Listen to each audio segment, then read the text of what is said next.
En Forex los precios no suben o bajan porque sí. Detrás está la mano invisible de los bancos centrales. Son ellos quienes deciden cuánto vale el dinero. De hecho, son algo así como los arquitectos del precio. Todos sabemos que en el mercado existen las manos fuertes y tanto tú como yo simplemente tratamos de beneficiarnos del rastro o migajas que dejan esas propias manos fuertes. Es decir, da lo mismo si tú operas con $5.000 o yo con 50.000 o tú con 100.000 y yo con 1.000.000. Eso simplemente son minucias, son cajas pequeñas que representan entre poco y nada en el gráfico que vemos diariamente. Los artífices que realmente mueven esto son los propios bancos centrales. Luego en un organigrama no exacto, ya que es mi punto de vista, obviamente respaldado en varios análisis que podemos ver a ojo público, le seguirían gobiernos, departamentos del tesoro, bancos de inversión o fondos más macro, fondos de pensiones, luego quizás hedge funds o traders institucionales más medianos, es decir, que manejen menos volumen que las entidades antes mencionadas, brokers mayoristas y después de una larga lista estaríamos tú y yo. Tienes que pensar y abrir tu mente fuera del análisis técnico para entender que en Forex los precios no se mueven porque sí. Es decir, operar no es solo hacer líneas en soportes y resistencias y ponerle 10 nombres diferentes a cada interpretación. No es tu orden de 10 lotes, ni la mía de 0,5, ni la de aquel de 15. Es decir, el mercado realmente lo mueven las manos fuertes y si entiendes quiénes son dejas de jugar a ciegas. En la cima están los bancos centrales, como decía antes, los arquitectos del precio, y quieras o no son ellos los que deciden si el dinero se abarata o se encarece. Y eso obviamente determina el valor de una moneda frente a todas las demás. Y es importante que lo entiendas ya que tú operas en base a unas divisas. Cuando hablamos de los bancos centrales, la mayoría de personas que tiende a tener un análisis quizás más macro se centran sobre todo en las subidas o bajadas de tipos de interés que hacen estos bancos centrales. Y es que si habéis visto mi curso de 2 horas que está en el canal sobre análisis macroeconómico, seguro que estáis familiarizados con todo el tema de subidas o bajadas de tipos de interés, pero para el que no le suene, una subida de tipos en teoría suele fortalecer la divisa y una bajada de tipos en teoría la debilita. Es decir, que si suben los tipos de interés, pues la divisa tiende a subir y si bajan los tipos de interés, pues en teoría tiende a bajar. Aunque como digo, esto es solo la teoría. En la práctica influyen muchos escenarios y en varios de ellos puede ser incluso contraproducente esa afirmación. Es decir, dependiendo del contexto macro de la divisa que estemos hablando, una subida de tipos también puede bajar la moneda y una bajada de tipos subirla. Pero volviendo al punto, cuando hablamos de bancos centrales, tienen diferentes ramas por las que meter más volumen al mercado. Por ejemplo, una inyección masiva de liquidez por parte del Banco Central hace perder valor a esa divisa y una retirada de liquidez en teoría la fortalece. Y lo más irónico es que muchas veces no necesitan ni siquiera mover un dedo ni hacer esa acción. Es decir, basta con decir una frase bien dicha en un buen contexto para que billones cambien de manos. Te voy a poner un ejemplo para que lo entiendas bastante fácil y entiendas el poder que tiene todo lo que engloban los bancos centrales. En 2012, el contexto del euro era demasiado pesimista. Es decir, estaban en un escenario totalmente bajista y contra todo pronóstico, después de una acción, digamos que se recuperó. Y la cuestión es que en 2012, Mario Draghi, el presidente del Banco Central Europeo de ese entonces, dijo: haremos lo que sea necesario para salvar el euro. Y como podéis ver en el gráfico, el euro dólar después de esa frase se disparó antes de que tomara ninguna medida. Es decir, ni siquiera había hecho o tomado una decisión en cuanto a inyección de liquidez o algo parecido, sino que simplemente con esa frase el euro dólar se disparó. Es decir, es un ejemplo para que entiendas que cuando sucede algo relacionado a un banco central y su divisa, no hay análisis que valga. Es decir, en esos momentos nadie imaginaría que el euro podría subir, pero por ese comentario tan sumamente hawkish dio una fortaleza absurda al euro. Y como este hay miles de ejemplos, tampoco quiero saturarte y poner un ejemplo en cada divisa, pero lo que quiero que entiendas, como decía antes, es el poder que tienen los bancos centrales, que simplemente por decir determinados comentarios o hacer determinadas acciones, tú puedes tener los techos o los suelos que tú quieras marcados en tu análisis técnico, pero cuando ocurren estas determinadas acciones no hay análisis que los aguante. Después estarían los gobiernos y departamentos del tesoro,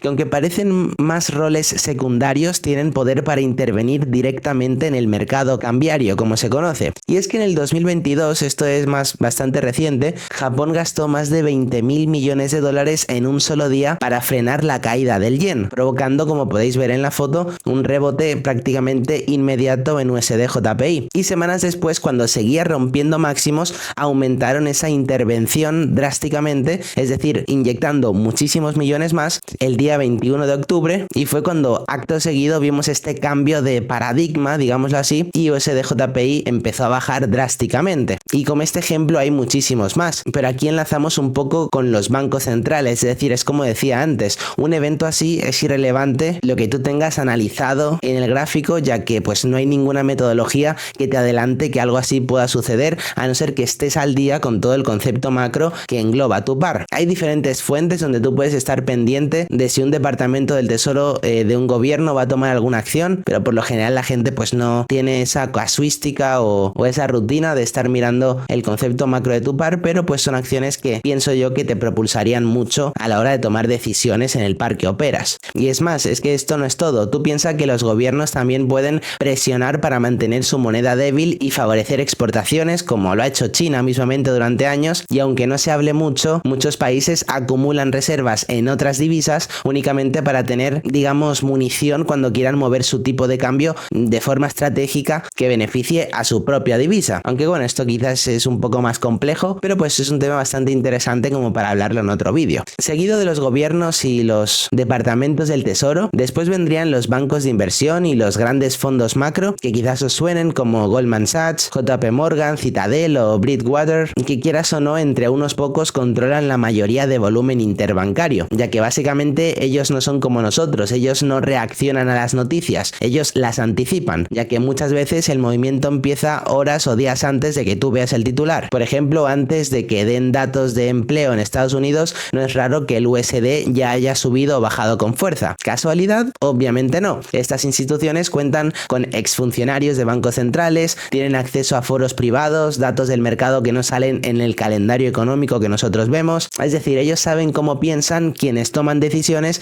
y posicionan capital antes de que la noticia sea pública. Es decir, para nadie es un secreto que los datos o previsiones mismamente que vemos en Investing o en Forex, las manos grandes, como decía, lo saben no con días de antelación, sino con meses de antelación. Y es por eso que digo que nosotros solo podemos seguir el rastro que dejan. Quizás por eso a veces me tomo un poco pues a broma la gente que hace algo que llaman trading institucional, ya que pues si lo piensas realmente no tiene mucho sentido, ya que personas que tengan este tipo de datos pues serán una en 10 millones, imagino. Que por cierto, hablando de fondos de inversión, no mucha gente sabe que la empresa de fondeo con la que colaboro desde hace casi un año, que es Wall Street Funded, su CEO gestiona un fondo de inversión regulado. Así que es un dato curioso, cuanto menos. Así que si quieres comprar una cuenta de fondeo en una buena empresa, tienes abajo un link a Wall Street Funded con un 20% de descuento. Pero bueno, volviendo al punto, luego más abajo, pero no tan abajo, diría yo, están los fondos de pensiones y los fondos soberanos, que aunque no sean especuladores puros, en el sentido de meter operaciones por meter, mueven cantidades gigantescas que cualquier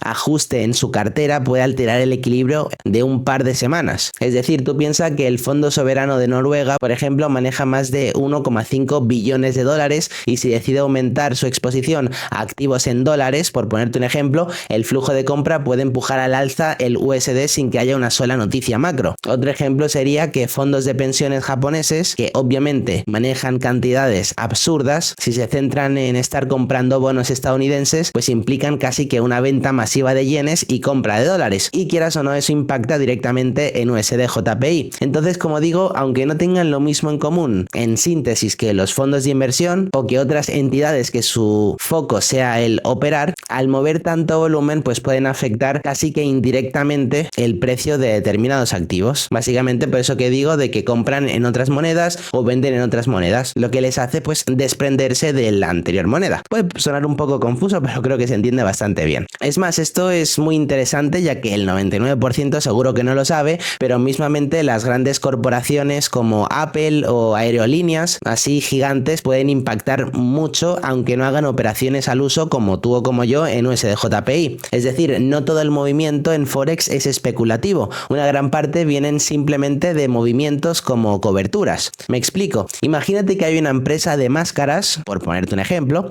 y esa empresa es estadounidense y vende máscaras por valor de 5.000 millones de dólares. Como la empresa de máscaras opera en euros, su departamento financiero cubre el riesgo vendiendo esos dólares y comprando euros. y es ese flujo el que obviamente puede hacer una presión en euro-dólar, no porque quieran operar, como decía, directamente como nosotros, sino por esa cantidad tan grande cambiarla de divisa a divisa. Es decir, creo que se entiende bastante bien. También piensa que las multinacionales como Apple, que ganan mucho dinero en otros países, repatrian parte de esos beneficios a su moneda de origen, y eso de nuevo, al ser tanto volumen, pues sacude al mercado indirectamente. Luego también fuera de multinacionales tenemos hedge funds medianos o traders institucionales que, si bien no tienen el músculo de un Soros, ya que pueden gestionar millones, pero no miles de millones, pues obviamente siguen pudiendo mover parte del mercado con sus algoritmos, ya sabéis, tema de alta frecuencia y demás. Después quedarían los conocidos market makers o brokers mayoristas, que si bien no hacen movimientos a nivel de los que acabamos de hablar, piensa que a su forma controlan la liquidez que dan, y pues por eso pueden manipular precios a corto plazo para ejecutar órdenes. Mismamente, pues sabes que tienen mesas de trading propias para beneficiarse directa o indirectamente de los datos que tienen, así que hacen bastante uso de, entre comillas, el poco poder que tienen, ya que pues es un poder absurdo, pero a comparación de las anteriores entidades, pues no tanto. En fin, esto en concreto es un sector muy rocambolesco, diría yo. También tendríamos otras ramas como dealers y demás, pero pues tampoco voy a mencionarlas todas, simplemente es como para que vayas viendo que no todo es hay una tendencia aquí porque hay una cosa por aquí y un high y un low. Es decir, para nada me estoy metiendo con ninguna metodología, ya sabéis que yo no critico nada, yo mismo implemento análisis técnico, pero lo digo a modo de que en la medida de lo posible no bases todo tu trading en simplemente dedicarle unos minutos a analizar tu gráfico, sino que investigues un poco más. Pero bueno, como iba diciendo, en lo último, en la parte más baja estaríamos tú y yo, los traders minoristas. Somos la espuma de la ola, por decirlo así. Operamos después de que los grandes ya hayan hecho sus jugadas. A veces digamos que reforzamos el movimiento, pero raramente lo hacemos en el inicio de cuando estas grandes entidades empiezan sus operativas. Ya sabéis que nuestro papel es reaccionar a lo que ya está en marcha, y si somos inteligentes, pues leer las huellas que dejan estas propias manos fuertes. En conclusión, lo que la mayoría de traders minoristas ve en el gráfico es solo, digamos, la última capa de un proceso inmenso que ya se ha desarrollado muy por encima de ellos. Bueno, y de mí, obviamente. Las velas verdes o rojas que parecen ser tan decisivas son en realidad el resultado visible de movimientos que empezaron muchísimo antes, obviamente en lugares a los que no tenemos acceso. Y no hablo de simples rumores o insiders de redes sociales, hablo de decisiones tomadas en salas cerradas, respaldadas por datos que tú nunca verás en tu calendario económico y por capitales que, comparados con el tamaño de tu cuenta, son prácticamente infinitos. Ese es el verdadero mercado, el que dictan bancos centrales ajustando tipos de interés y liquidez mucho antes de que tú leas el titular, el que modifican gobiernos y tesoros nacionales con intervenciones calculadas al milímetro, el que ejecutan fondos macros y bancos de inversión que no esperan a que la noticia sea pública para actuar, sino que ya están posicionados cuando tú aún estás decidiendo si entrar o no. El Forex visible, el que tienes en tu MetaTrader o TradingView, quieras o no, es el mercado donde nosotros jugamos, por así decirlo, pero pues está condicionado por un mercado invisible que nunca se muestra en tiempo real. Al menos esa es mi tesis, y esa es la trampa. Es decir, si te limitas a operar pensando que lo que ves es toda la historia, para mí ya vas llegando tarde. Y es que, hablando un poco claro, sacando estas conclusiones, lo que nosotros necesitamos es desarrollar la capacidad de leer